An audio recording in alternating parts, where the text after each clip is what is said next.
ॐ भूर्भुवः स्वाहा तत्सवितुर्वरेण्यं भर्गो देवस्य धीमहि धियो यो नः प्रचोदयात्।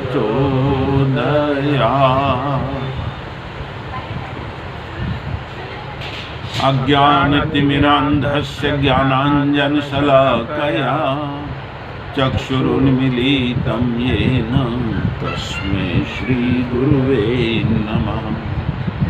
सर्वे भवन्तु सुखिनः, सर्वे सन्तु निरामयाः, सर्वे भद्राणि पश्यन्तु मा कश्चित् दुःखभाग् भवेत्। ॐ विश्वानि देव सवितर्दुरितानि परासुव यद्भद्रं तन्नमासुव। ॐ शांति शांति शांति।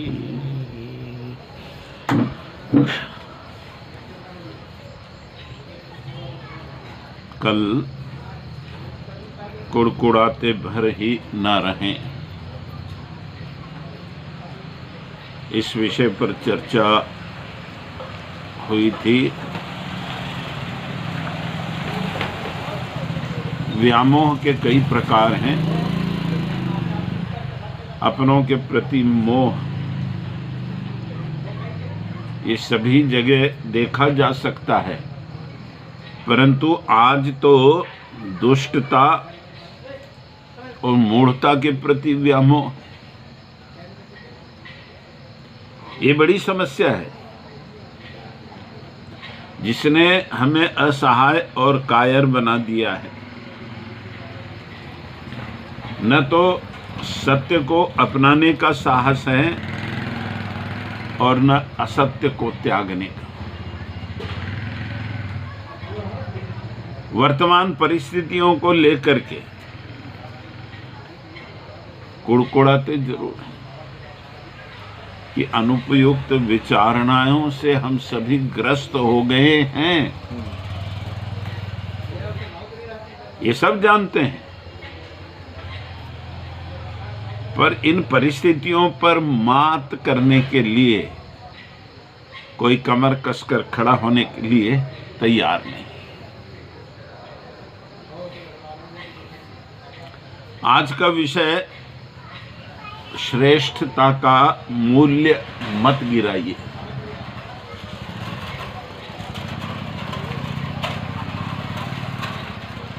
श्रेष्ठता किसी सुखी शालीन समाज का महत्वपूर्ण आधार है, किंतु वर्तमान स्थिति में मूल्य खोकर मूल्य पाने की स्पर्धा लगी हुई है।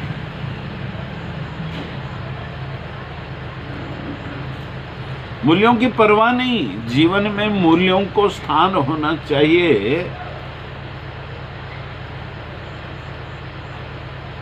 पर इस पर हम कोई ठीक से सोच विचार करते हुए मूल्यों के लिए संघर्ष करते हुए दिखाई नहीं देते। ये आज की बड़ी समस्या है। समाज मूल्य गिरने ना दें। जिस समाज में मूल्य नहीं, उस समाज की कोई हैसियत नहीं होती, अहमियत नहीं होती।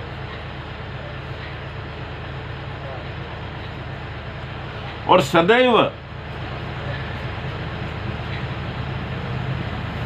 श्रेष्ठता का मूल्य बना रहे, इसलिए महापुरुषों ने प्रयास किए। आज के वातावरण में तो हर किसी को संपन्नता और विलासिता की सुविधाएं ही सब कुछ प्रतीत होती है।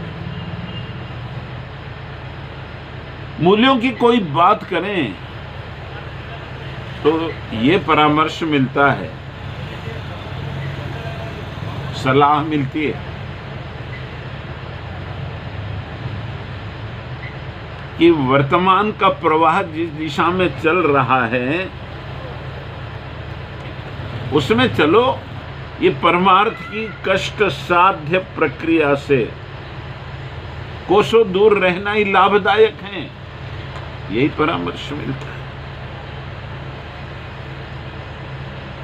अब इस सलाह को, परामर्श को जो जितने हद तक स्वीकार करता है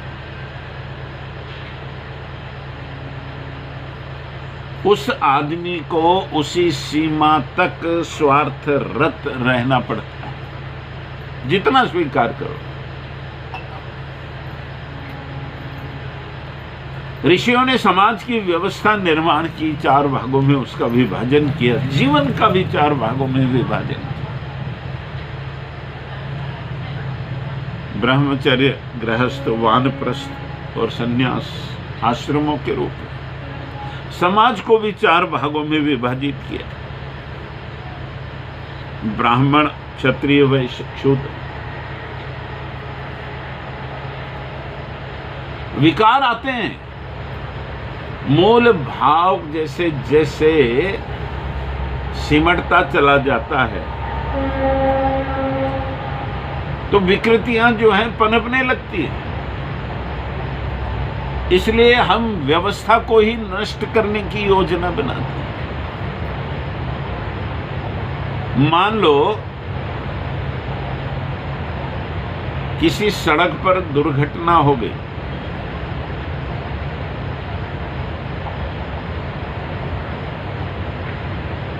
सड़क पर दुर्घटना हो गई इसलिए रास्ते को तोड़ दो, ये तो समझदारी की बात नहीं।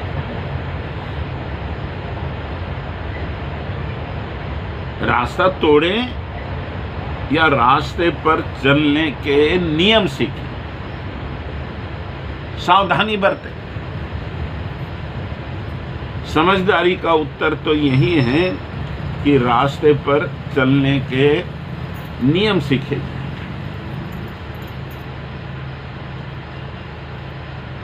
अरे दुर्घटनाएं बहुत हो रही, इस रास्ते को तोड़ दो, इसमें कोई समझदारी नहीं है। मेडिकल कॉलेज से बाहर निकलने वाला छात्र समाज की सेवा करने की शपथ लेता है और उस शपथ के अनुरूप उसका व्यवहार यदि दिखाई नहीं देता है तो क्या मेडिकल कॉलेज बंद कर दिए जाए? इसमें तो कोई समझदारी नहीं। जहां गड़बड़ हुई, विकार आए, विकृति आई है, उस विकृति को निकालने में समझदारी होती है, तब मूल्य रक्षित हो सकते हैं या मूल्यों की रक्षा हो सकती है। ये नहीं समझ में आता है कि क्या 4 वर्गों में विभाजित इन लोगों के काम क्या थे।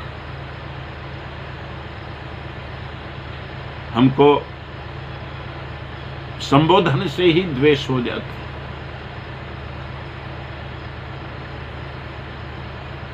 पर व्यवस्था तो आज भी वही है। नए स्वरूप में भी यदि देखें तो बुद्धिजीवी कह लो ब्राह्मण की जगह, क्षत्रिय की जगह पर संरक्षक कह ले, और वैश्य उत्पादक और श्रमिक शूद्र। ऑफिसों में भी 4 श्रेणियां होती है, प्रथम श्रेणी, द्वितीय, तृतीय, चतुर्थ श्रेणी। ये नहीं सोच पा रहा है आदमी बुद्धि के भेद से ऊपर उठ करके कि चारों मिलकर काम करते हैं तब कोई काम पूरा हो। एक ही काम सब नहीं कर सकते। क्षमताओं के अनुरूप राष्ट्र की सेवा के लिए, मूल्यों की रक्षा के लिए प्रत्येक व्यक्ति अपना योगदान दे रहा है।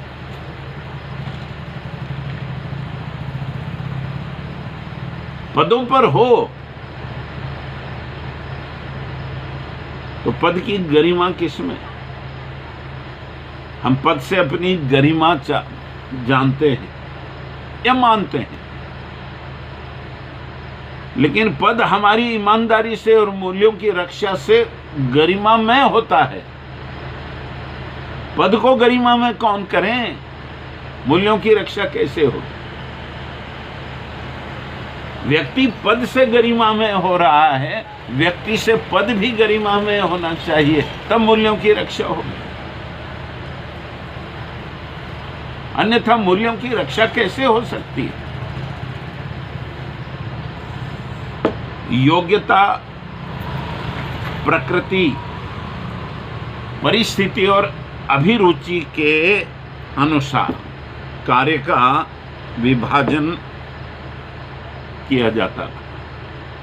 या कोई भी व्यक्ति इन चारों मूल्यांकनों से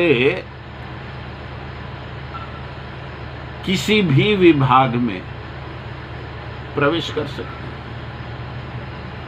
ये गायत्री परिवार परम पूज्य गुरुदेव ने समाज के हर वर्ग में से पंडित बना दिया।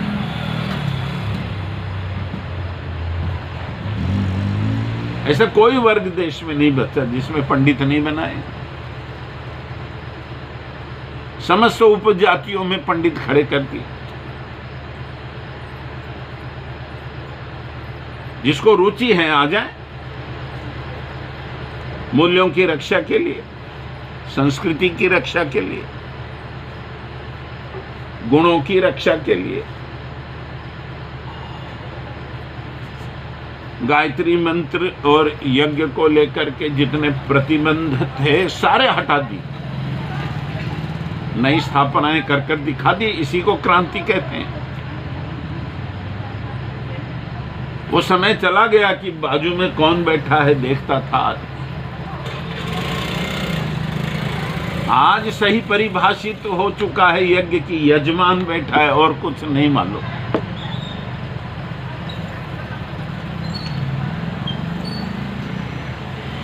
समाज को सही दिशा धारा देने का काम करने वाला, फिर वो ब्राह्मण हो या बुद्धिजीवी हो, योग्यता प्राप्त हो ये आवश्यक है।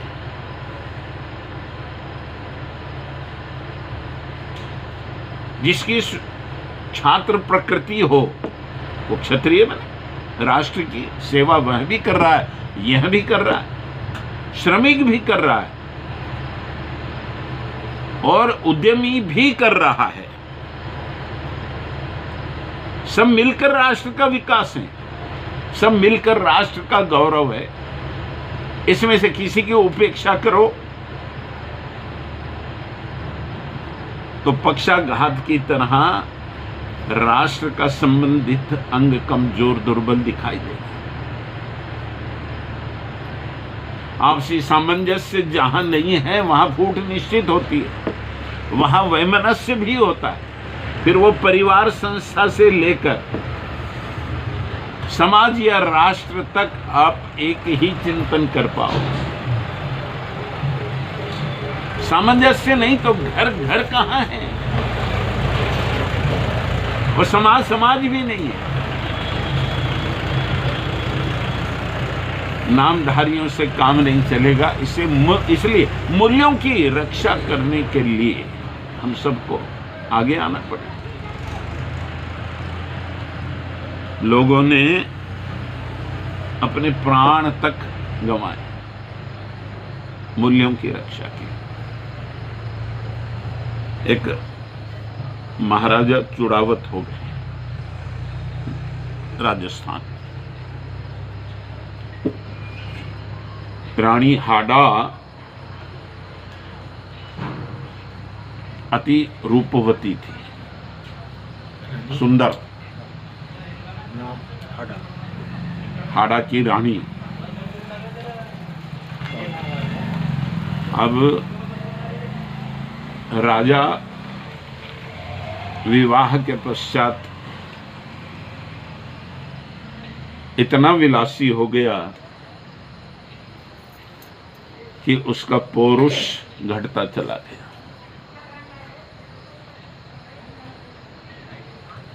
इतने में युद्ध के पड़ोसी राज्य ने युद्ध की घोषणा कर दी और इसका मन रानी से हटे ही नहीं। युद्ध की वेशभूषा परिधान तो की, पर जिसका चित्त रानी में हो, युद्ध में ना हो, वो क्या पराक्रम दिखाएगा। क्षत्रियत्व का मूल्य ही उसमें नहीं है, उसका गुण घट रहा है। रानी के बात समझ में आ गई,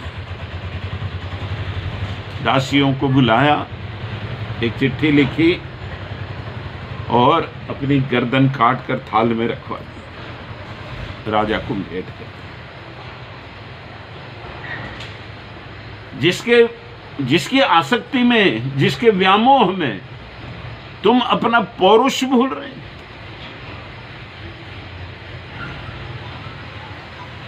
तुम्हारी पराक्रमी प्रकृति नष्ट हो रही है।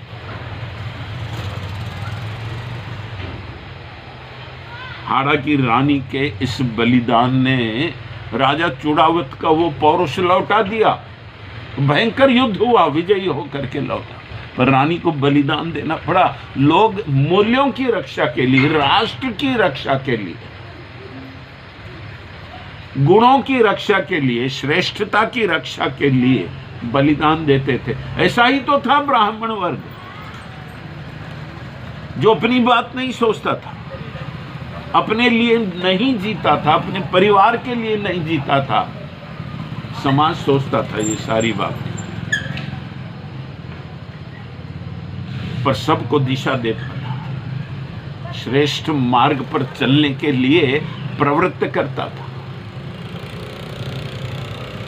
मूल्य समझाता था। जीवन को मूल्य देने पड़ते हैं, और जीवन को ही यदि मूल्य नहीं दे पाए तो वो समाज को क्या मूल्य लेकर देगा।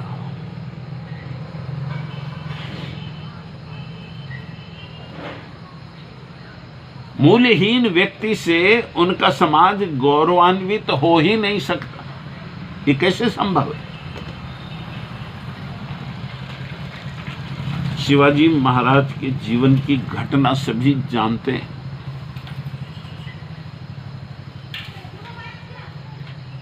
गौरा बानु नामक अति रूपवती लड़की को वो उठाकर लाए थे खजीने के साथ, और राजा को नजराना भेंट करने के हिसाब से उसको प्रस्तुत किया।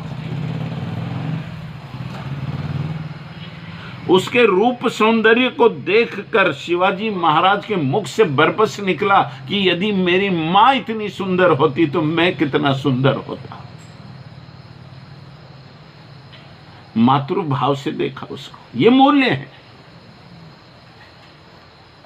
ससम्मान उसको उसके माता पिता के पास लौटाया गया। यह है मूल्यों की रक्षा। मातृवत पर दारेशु पर द्रवेशु लोष्टवत। दूसरे के धन पर नजर नहीं होनी चाहिए, और पराई स्त्री को मां की दृष्टि से देखना चाहिए। आत्मवत सर्वभूतेषु, ये भारत का श्रेष्ठ दर्शन है।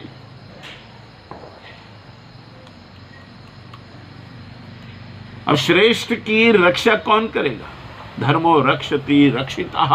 हम धर्म की रक्षा करेंगे तो धर्म हमारी रक्षा करेगा। हम मूल्यों की रक्षा करेंगे तो मूल्य हमको गौरव दिलवाएगा, सम्मान दिलवाएगा, श्रेष्ठियों में हमारी गणना होगी। जहां आदर्श जीवित देखे जा सकते हैं,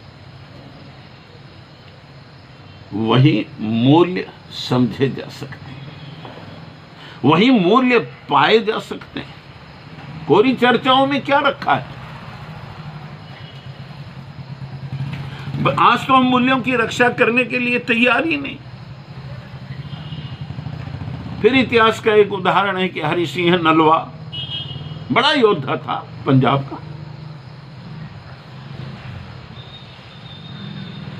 का, कबालियों ने काबुल के आक्रमण कर दिया, तो नलवा ने उनसे लोहा लिया और उसके सरदार को मार दिया। उसकी भी बेटी थी एक मेहर, बड़ी सुंदर थी, और अपने सौंदर्य के जाल में फंसाकर पिता की हत्या का बदला लेना चाहती थी। तो विवाह का प्रस्ताव भेजा, और हरि सिंह नलवा ने उससे बहन का संबोधन दे दिया कि तू मेरी बहन है। उसके मंसूबे धराशायी हो गए। जो सौंदर्य का बलि चढ़ गया, जो लोभ का बलि चढ़ गया, जो काम में आसक्त होकर फंस गया, वो मूल्यों की रक्षा कर सकता है क्या? नहीं। वो श्रेष्ठता को जीवित रख सकता है क्या? ये उदाहरण है। उर्वशी के प्रस्ताव को अर्जुन ठुकराता है,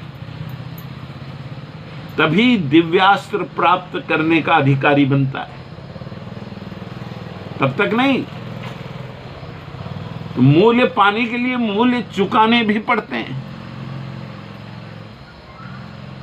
मूल्य कौन चुकाए?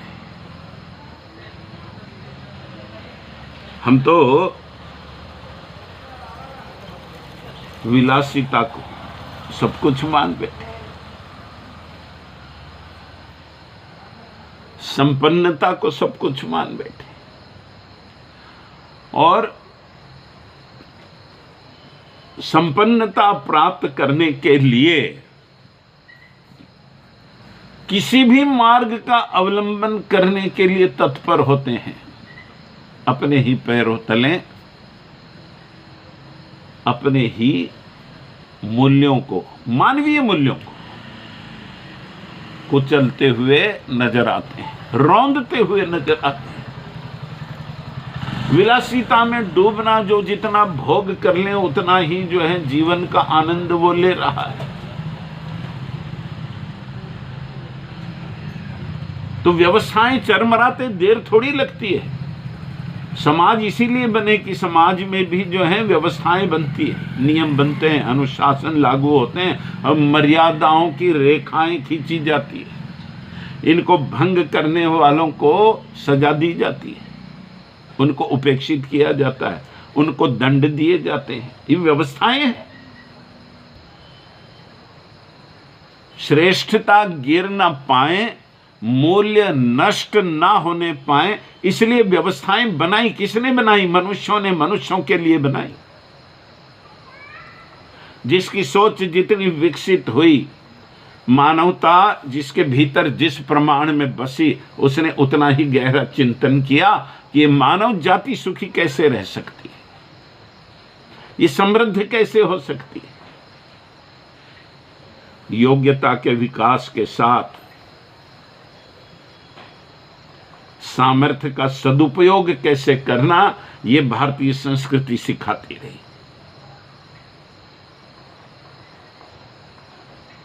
इन्हीं श्रेष्ठताओं ने मूल्यों की रक्षा की है, या श्रेष्ठता का मूल्य गिरने नहीं दिया। राणा प्रताप अकबर से लड़ते लड़ते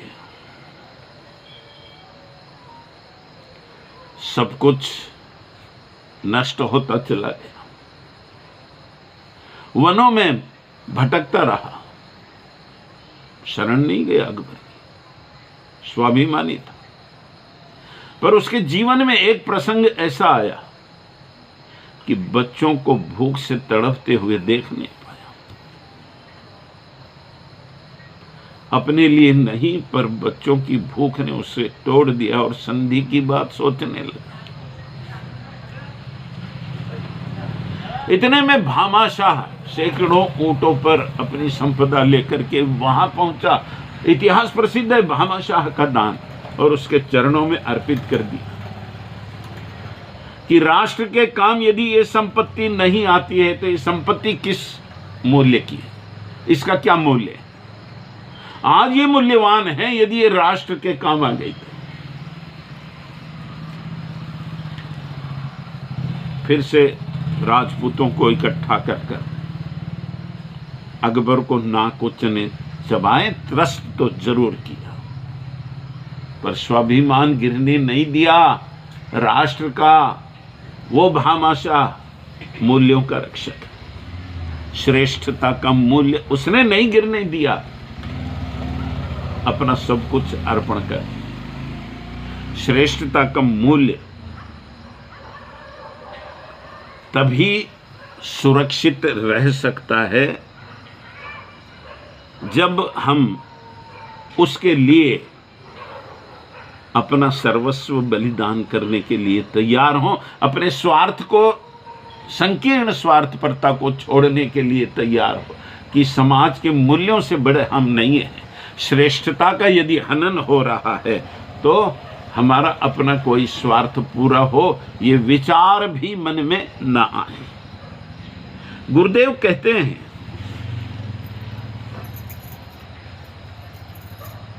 परमार्थ की दिशा में आगे बढ़ना इसलिए कठिन होता जा रहा है कि व्यक्ति कष्ट साध्य प्रक्रियाओं से गुजरना नहीं चाहता।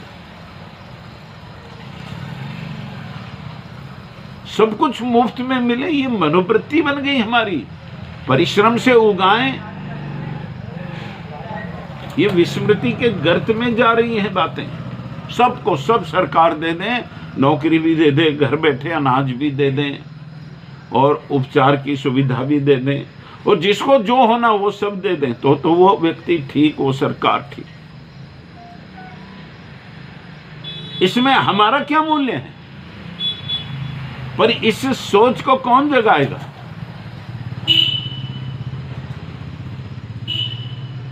सामाजिक श्रेष्ठता का मूल्य गिर रहा है या उसका ह्रास हो रहा है, इस पर जागरण होने की आवश्यकता है कि हम वो सहायता लें कि जब हम असहाय हो, जब तक हम में दमखम है, पुरुषार्थ हैं, श्रम का बल है, स्वाभिमान जीवित हैं, किसी की सहायता स्वीकार नहीं हो, ये हमारी श्रेष्ठता है, ये है हमारे जीवन का मूल्य, ये हमारा स्वाभिमान है।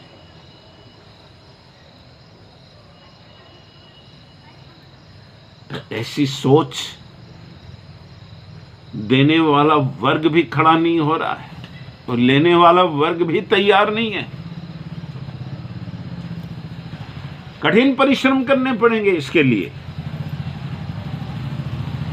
स्वार्थ के पिंजड़े से बाहर निकालना पड़ेगा। कम से कम पहला कदम उठाने के लिए सहमत करना पड़ेगा।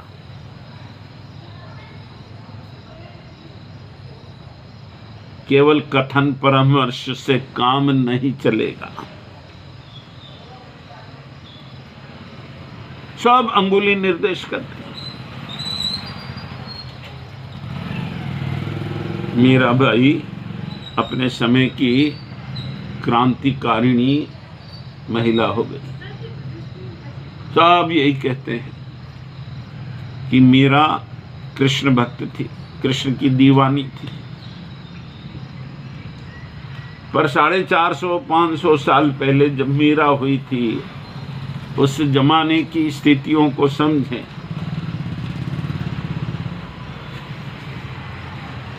तो मीरा क्रांतिकारिणी थी, तब क्रांति का शंखनाद किया था, बिगुल बजा दिया, सारे बंधनों को तोड़ा था। राजमहल में रहती थी, और महल की मर्यादा राजघराने की मर्यादा बाधक बनी हुई थी, असमंजस में थी क्या करना चाहिए। तो तुलसीदास जी को एक पत्र लिखा था कि मैं क्या करूं।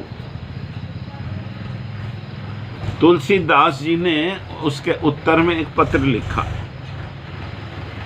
जिसमें कहा गया था कि जाके प्रिय न राम वैदेही, तजिए ताहि कोटि बैरी सम यद्यपि परम सने। जिनके राम सीता प्रिय नहीं हैं, जाके प्रिय न राम वैदेही, तजिए ताहि कोटि बैरी सम यद्यपि परम सने। कितना भी नजदीक का होने दो, उसे बैरी समझकर, कोटि बैरी समझकर तज दीजिए। पिता तजो प्रहलाद, श्रेष्ठता का मूल्य रक्षित रहे या उसकी रक्षा के लिए पिता तजो प्रहलाद, विभीषण बंधु और भरत महतारी, माने मां को तजा उसने, भरत ने। विभीषण ने अपने भाई को त्याग दिया श्रेष्ठता की रक्षा के लिए। बलि गुरु तजो,